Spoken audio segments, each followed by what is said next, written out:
Joining us now to continue the conversation is Dr. Larry Shoneko, a security and agricultural expert. Thank you for joining us, Dr. Shoneko. All right, sir.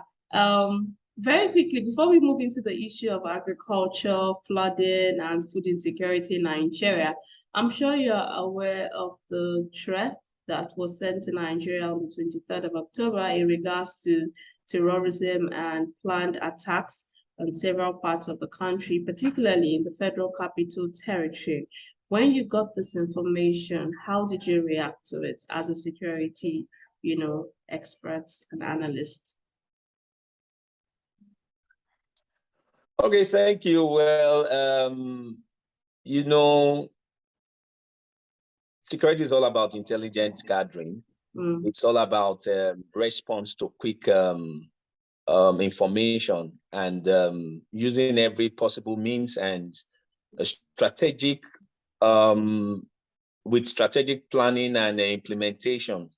The world has gone so far in terms of technology today, and information, even with let's just look at the most simplest of all, which is the cell phone. You can see that informations are easily gathered today. If you've been following the trend of events, you'll find out that there are some of these threats that have really been building up. It's just like a time bomb. Yeah. So over a period of time, you may not really see the impact, but so much is being done.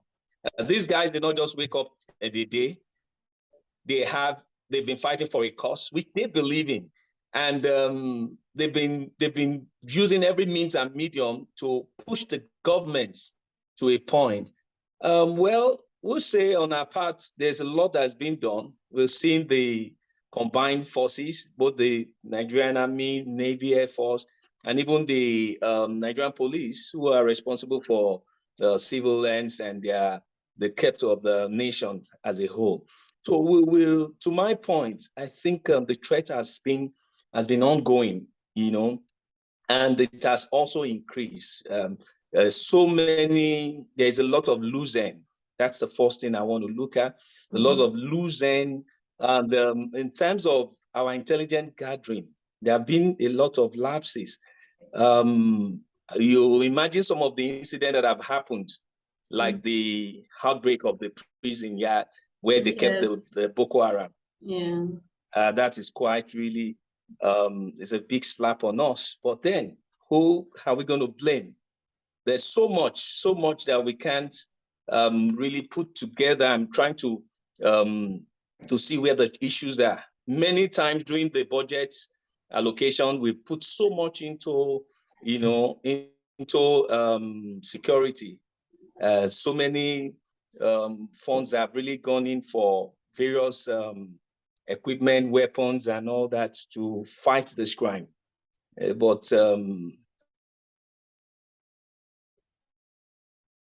with the report ongoing, what we've been able to conquer, we're hearing how these bandits are taking over local cities, governments, cities, and even it has affected the economy. It has affected a lot of the government. Let's look at the economy as a whole. It's been affected negatively. Investors are not planning to come on board. Most people who are already especially those in the rural areas that also added to the GDPs, like farmers, as of today, many of them had left their farms. Many establishments, many establishments today are closing up. A lot of foreign institutions and expatriates are running back home. And so it shows that there's been a lot of lacuna, a lot of gap.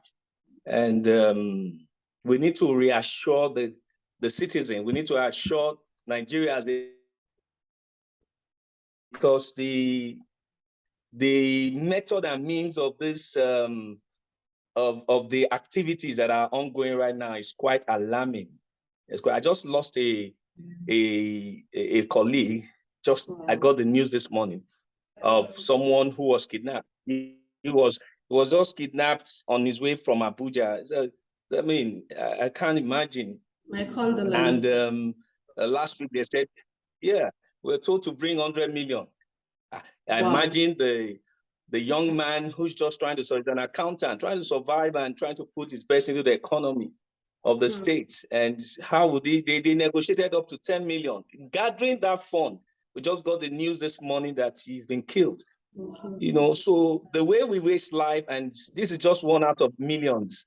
So many insecurities and banditries, insurgents, and name it, everywhere. So we, as it's going, I'm sure I learned that there's a reform ongoing. I learned that the senior officers are having a retreat, and the chief of armed staffs and all that, they are having some indoor meetings so that maybe they will be able to come up and come up with something more I don't know what we call, because we've been on this. So let's see what they'll come up this time with. But I can tell you that, yeah, the average Nigerian today, there's a lot of fear out there. There's a lot of panic. There's a lot of insecurity. And I can tell you that, you know, things have really changed. And this is affecting all the sector. It's affecting every sector. Transportation, you know, it's not like our roads are not good again. Our roads are not good and not safe. And even those who go on air, what about from the airport to where you're going? So it's quite alarming. Once it's getting dark, everybody is afraid of what will happen the next day. Exactly. People sleep right now. Yeah, you find out a lot of communities have put up some local community policing in place and some vigilantes just to help them, because they feel they are helpless. So, and we have a nation where we have all the security. We're doing our best, I can tell you. We're part of the system. We're doing our best. But I can tell you that probably our time of planning, that's another thing I want to do. Our planning, maybe we started very late. We are more on the or defensive than being on the offensive. We allow the crime to be perpetrated, and we're looking for solutions. So what can we do to avert the crime? So there's a lot of things to look at the grassroots. These are what you're seeing right now is as a result of the economy deterioration. In terms of, you know, the young ones are out of school without a job. You'll find out that even there's no job available. So many things are not right again. Look at the students that are just back to school. So what do you want them to do within those periods that they were not, for how many months they're not in school? You know, a devil's hand is a devil's workshop. How do you put it? So an idle hand is a devil's workshop. Yes. Our youth today have engaged in a lot of crimes, cyber crime and all that. It's just because of the influences of the challenges. These are great minds of tomorrow that can be channeled to do a lot. But I can tell you, because of means of survival, we're getting to that era where survival of the fittest, you know. And the fact has always remained that if you have read the book, Animal Farm, 4 legs good, 2 legs equal, you know. So there are some part of the economy or system that are enjoying these privileges, while the other masses are really facing it. Some they are protected within. They have armored cars, they have vehicles that are protected, you know, bulletproofs and all that. They have arms, they carry escort everywhere. But what happens to the common man on the street? You know, so there's a lot. Let's not dwell more on the crime, but let's look at what can we do. Right. Dr. Shonekwa, thank you so much for that robust, explanation. Now, talking about insecurity, one of the areas that insecurity has really affected is the area of agriculture. Remember, some time ago, there was the issue of farmers' headers prices. It's still happening. And one of the major states that was affected by this was Benue State. That doesn't mean that other states, even in the north, were not affected by these. And there were times where farmers on their farmlands were attacked and killed. Several months ago, we got a report of farmers, rice farmers, who were attacked on their farmlands and killed. That's just one out of so many other cases. So we can see that insecurity is also affecting agriculture, is affecting the level of production that we have as a country. How can this situation be salvaged, considering the fact that the country is really experiencing some tough times in terms of the economy, food production, inflation, and all that? Well, one of the things I think we should be doing right now is to look into, into food security. Because I can tell you, right from 2020, when the pandemic came in, there have been a lot of gross effects of these adverse conditions in the lives of the farmers. We're trying to get out of that, and then there have been these continuous insurgents, continuous banditry and kidnappers, affecting the farmlands because of the exteriority of those lands. They are not within, farms are not settled within community, and most of the time they are a bit outskirts, and the banditries or the kidnapper, the people take undue advantage of all this. And you've seen a lot of those crises. You're just talking about Benue, I've experienced that. I have videos, I have reports which I've made, at the farmland where I had cattle. These herdsmen had to, they purposely bring in their cattle in hundreds of fleets to eat up crops, and then they feel there is nothing you can do about it. I had to take them up personally, and well, to some extent, with the community drive, we're able to subject them in one of those of my farmland. So it's not far too fetched, but you're wondering, what is the audacity? What this set of people, how do they reason and think? A farmer who are putting his investment into, I put all these investments into ensuring that he is looking up towards harvest, planting and all that. And here you just come in there to destroy and feel that nothing can be done. So the community, it still boils down to what our community is today. And I think one of the key things we should start doing is the community policing. Right. Because many of these people live within the community. And so if we can, which is already ongoing, it should be a drive. It should be one of the major strategy for combating some of these issues, especially concern the farmers. Yes. Now, also beyond that, I can tell you that some nations have been planning. They've been planning for in terms of food security. They've been on it quite a lot, because a lot of factors have really set in. Even the climatic condition right now, it's not that favorable for farming. There have been a lot of ozone layers, depletions, and all that. Let me come in here a bit. Now, one of recent, we've had several issues of flooding across the nation, and this has also affected various farmlands. In few minutes, can you just talk about the impact of flood on food crisis, on food production in Nigeria?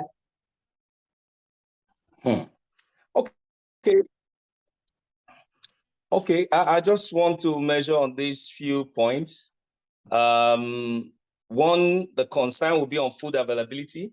You're going to find out that, already as of today, Nigeria relies on about 10 billion US dollars of imports as of today, right now, to meet up the food or agricultural production.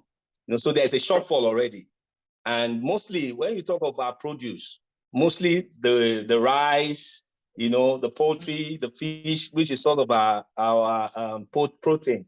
And most of all these areas where these are already affected right now, I can tell you, if we were importing as at when things were still, we said things are still in good place, about 10 billion, US dollars to import foodstuffs. So I don't know what you're looking at, because after oil, the second most important economic activity after the crude oil is farm, is agriculture. Farms, agriculture. And as it is right now, yes.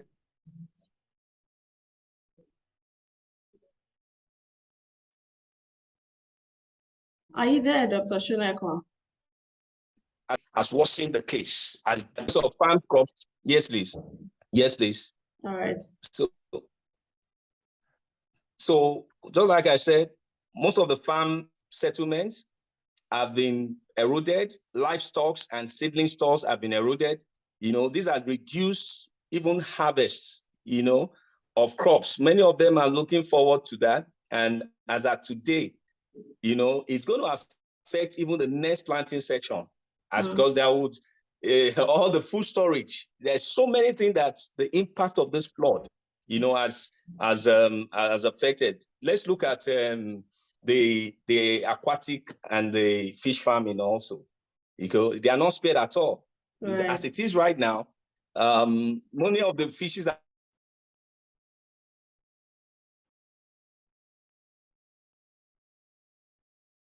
and then look at in meeting up the demands of the public.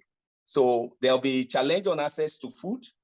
That's the second. I've mentioned the first one, is access to, as a result of this flood, the food availability. Are we going to be having enough food in the years to come? Because you are stopping the inflow. So there will not be an output. And so these are concerns to us.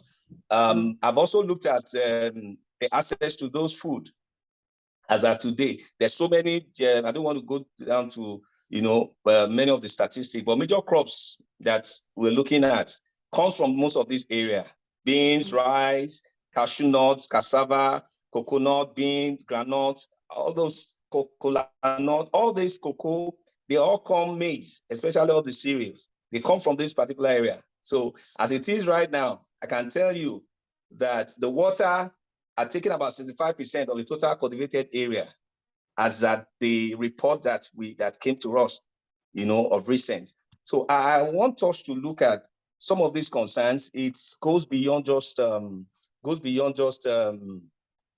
flood, the impact, the long-term impact, the short-term impact, and also the immediate impact. You can see the cost and the continuous increase in food cost. Apart from that, there won't be any means of even the transportation system, the road system has been eroded away. You had what happened even for human traffic, all the way from Lokoja to Abuja the other time when the river had to have. So that, imagine, how would the farmer even be able to move their crops from nature? A lot of things are carried, from the north. Some of them, some products and all that. So there's going to be a lot of concern.